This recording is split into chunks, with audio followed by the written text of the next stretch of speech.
everybody. Thanks again for joining me here on Take a Knee. I'm Pastor David.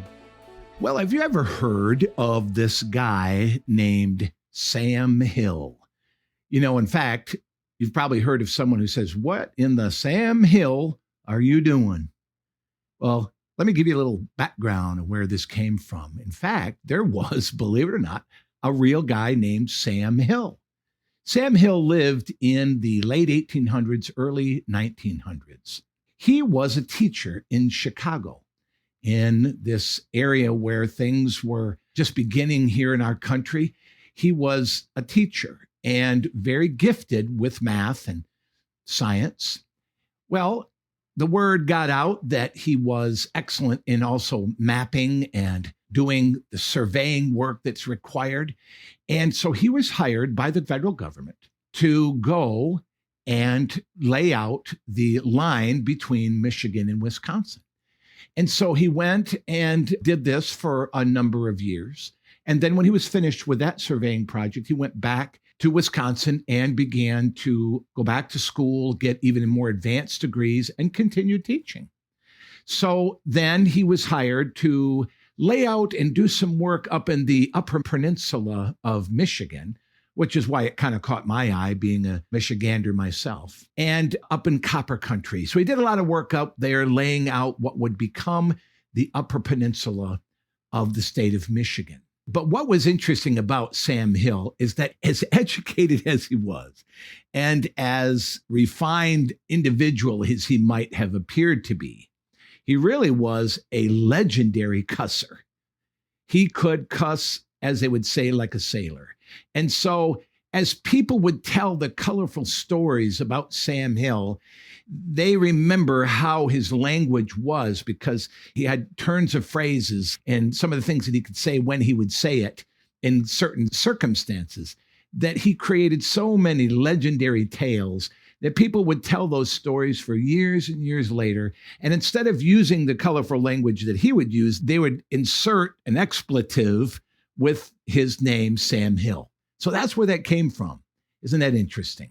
Well, I wanted to talk today about relationships. I wanted to talk about people. And, I got to thinking about that and how much of a challenge it is to have a relationship with an individual, because, when it comes to people, we can get into a situation where we might even say it creates the greatest things in our lives and the worst things.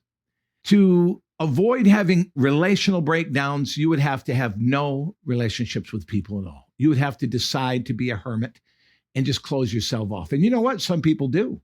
In fact, in some cases, the homeless, it's a choice that they make, that a lot of times homeless people are people that have had disastrous or chaotic situations, loss of a loved one, or lost all of their money in some kind of a financial disaster, or again, something tragic has happened to them. And so a lot of times they just give up and they end up living on the streets.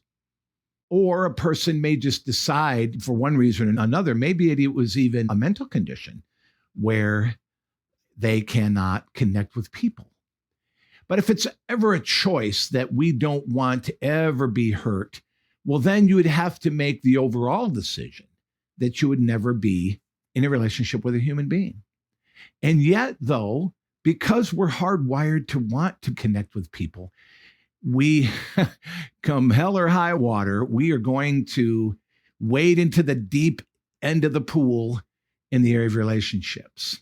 Whether it be when we're kids, our buddies in the neighborhood that we built relationships with. In fact, I think if you're listening to this, you could perhaps remember some of the good friends that you had when you were a child. These are friends that I had that I'll never forget. And perhaps it's like that movie, I can't think of it right now, but, like The Goonies or The Sandlot or movies like that. So it's why we love them so much, is because they remind us of our childhood and the kind of friendships we had. And then kind of the sadness that comes when you become an adult, you don't have those kind of relationships again. And they mature. And maybe we continue to have friendships. And maybe the kind of person with the kind of personality where you always need people close to you. And that's good. And there's absolutely nothing wrong with that. In fact, as we get older, then we're starting to seek out a relationship with the opposite sex where we want to get married and we want to be close to them. And again, this is something that is hardwired in us, as going right back to the Bible when God said to us that Eve was created as to be a helpmate for Adam. It begins there. And that was the purpose of that, because Adam was lonely. And it said, of among the animals, no suitable helper was found. And so God created a woman, and Adam said, this is good. She's beautiful. She's exactly what I was hoping for. And this was the creation of God. And so the relationship between people almost comes at its highest form in marriage, and the bringing together and the oneness that comes between a male and a female in marriage. And it is a wonderful thing. But even in the wondrousness of that marriage also becomes some of the worst things, doesn't it? Why? Because I think when we make the commitment to connect with another human being in friendship or in any kind of a connection that we might have, there's always going to be moments of disagreement. There's going to be a struggle between us, maybe because of a misunderstanding, maybe because a person gets angry, one of the friends gets angry, or they're just having a bad day. Especially in marriage, we see this, that those relationships that require the most sacrifice, the most intimacy. See, that's why it's the most wonderful thing, and that's why it's the worst thing. Because when we get into a relationship with individuals, the closer we get, the more risk that we take in really sharing who we are, our struggles, the good, the bad, and the ugly. And we always want to show just the good, and then sometimes we let out the bad just a little bit at a time until we find that our friendship or our loved one is not scared away by our bad, our struggles.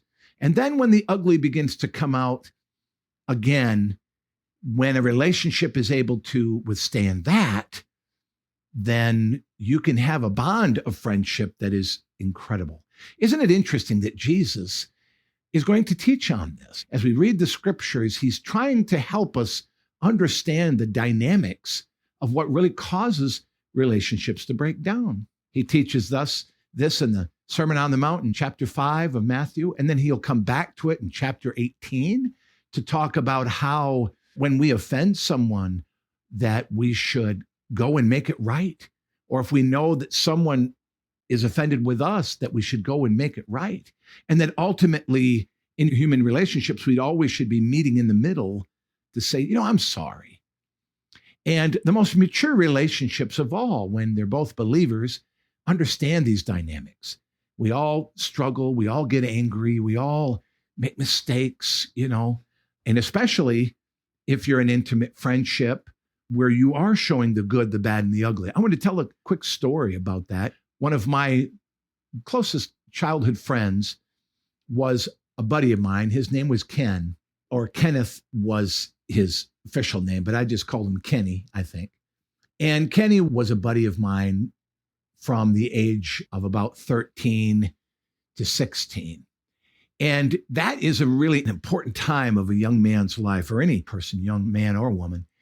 And for me, I was living in a new part of the country. And in fact, I went from the north to the south, and it just really was upending me. And it's interesting that I got to know Kenny, first of all, as an enemy.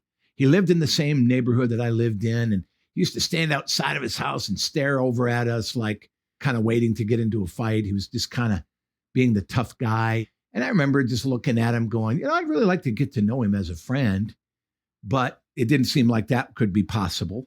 We went to the same school, and then before we knew it, we both enjoyed basketball and football. And because we lived in the same neighborhood, we're like, well, look, let's just be buddies. And we were. He liked the fact that I was big and strong, and my nickname was Moose. He was a smaller guy, but really fast and very athletic. And we really worked. We were the Moose and Murph. His last name was Murphy. So we were Moose and Murph. We called ourselves the M&M Company. And wherever we went, we made our presence known through strength and agility and all the things that we used to do together and get ourselves into trouble. I'm telling you this story because one day we were walking down the road, and I remember I said something and he really got angry at me. I think I was talking about his dad. And he had come up and grown up in a broken home. And I really was just kind of trying to get on his side to say, yeah, he was really evil man or whatever I said. And he just got incredibly angry. So you don't talk to me about my dad that way. And I remember it was such a Jekyll and Hyde type situation. I don't know if he was feeling bad about something or whatever it was, but I hit a nerve. And instead of me just apologizing, I actually got mad too, because I was like, hey, I'm your buddy. You shouldn't treat me like that. And so I turned around and I walked away. He went home and I went back to my home. And we did not talk for about 6 or 7 months. And we were thick as thieves. We did everything together. And when that happened, in fact, it almost made a ripple through our school because of how tight we were as buddies. We played on the same basketball team. We played on the same football team, but we never talked. In fact, he played defense. I played offense. So we never had a chance to really connect that way in football. And in basketball, I started, he didn't. And so as a result of that, there was a natural separation.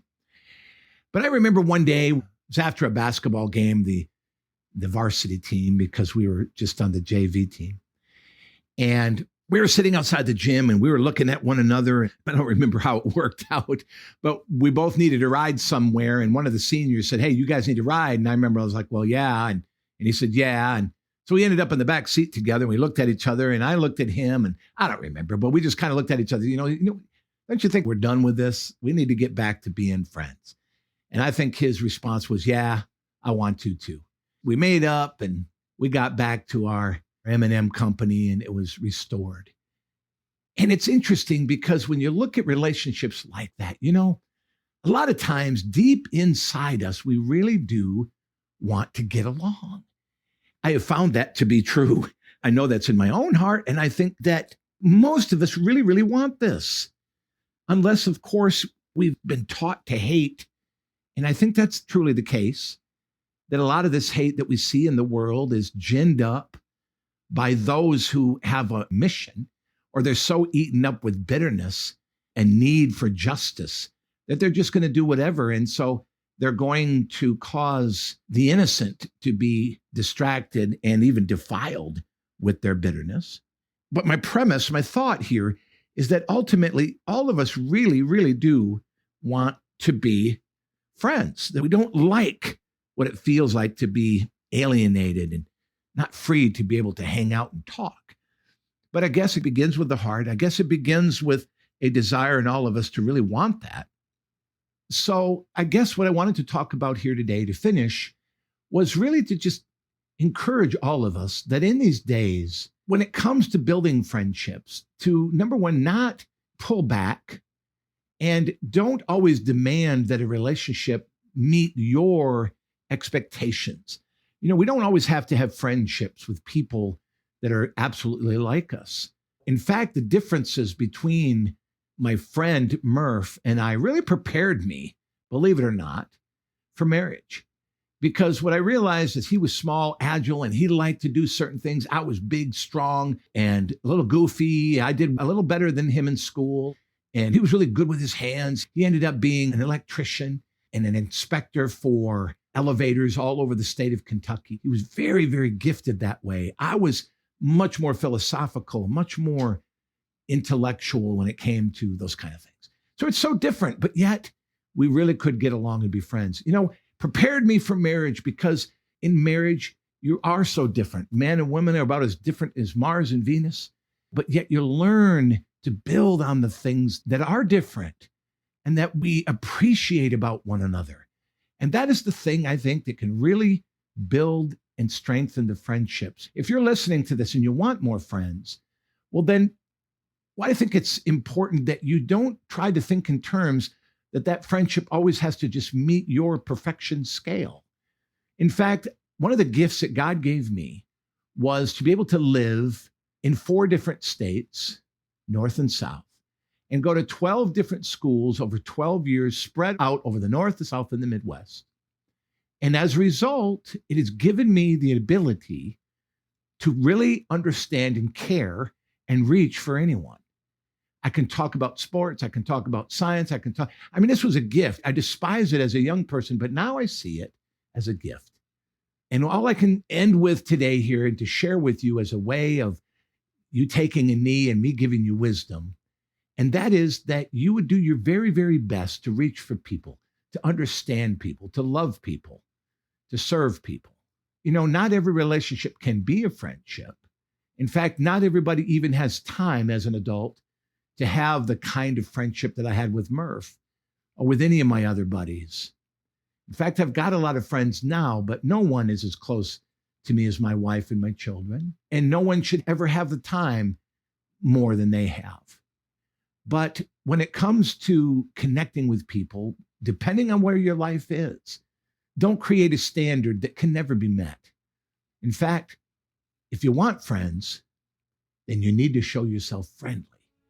And that, my friend, is the way it works. God bless you. You all have a great week, and I'll see you again next time.